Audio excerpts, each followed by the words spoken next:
killer beef recipe number 3 is Mexican beef, which can then be turned into a number of things. You could roll it into a burrito. We're in Australia. Roll it into a burrito. You can put it across corn chips in the oven with some cheese and serve it on Friday night in front of the footy. But I'm going to serve it with salad and brown rice, so it's a little bit healthier.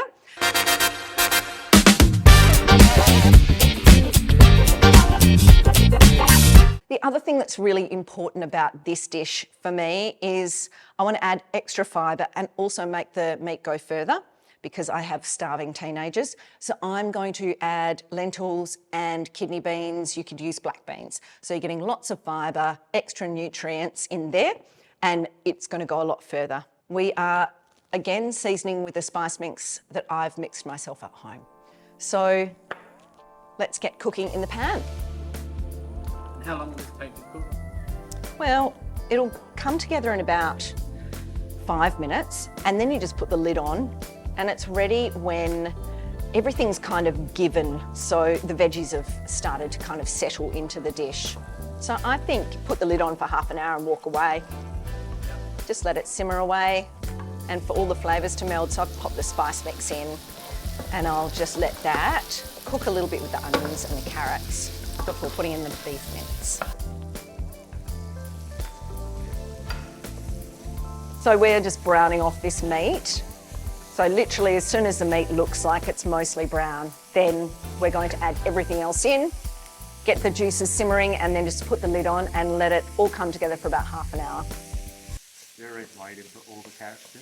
Yeah, it just felt like too many carrots for this amount of meat because every carrot's a different size, right, Nick? Sometimes you cut up a couple of large carrots and you realise too much or not enough. Okay. Yeah, I mean in my case.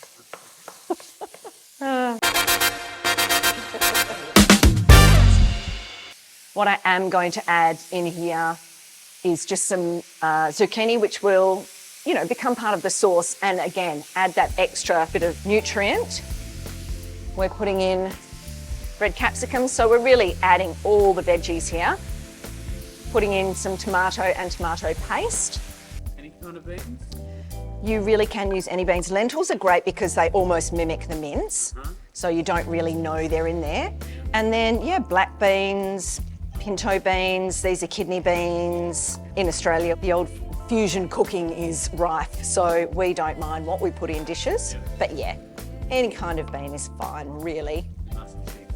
Yeah, they are cheap and very nutritious, and you can just have them waiting in the cupboard for when you need to, forever, for when you need to use them. So that's handy. So we'll let that settle, have a little bit of a bubble on, and I'll pop the lid on.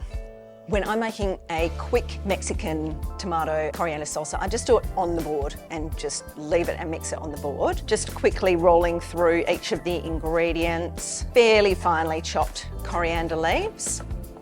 Just get the top off your tomato, the little cubes, leaving the seeds and everything in.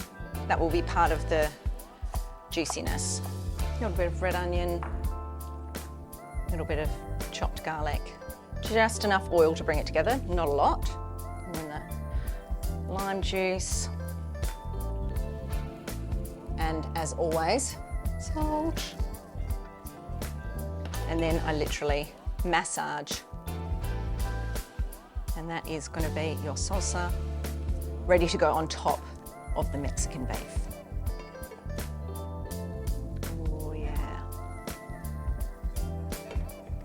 So you can see what was 500 grams of beef has now turned into definitely 2 family meals here.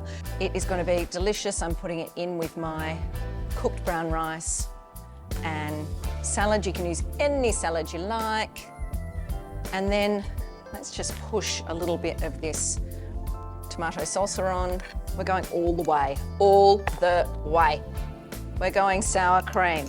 Let's thrill the kids with a couple of corn chips and then just give it a final little flourish with some paprika. You can use a fork, but I actually prefer corn chips. Well,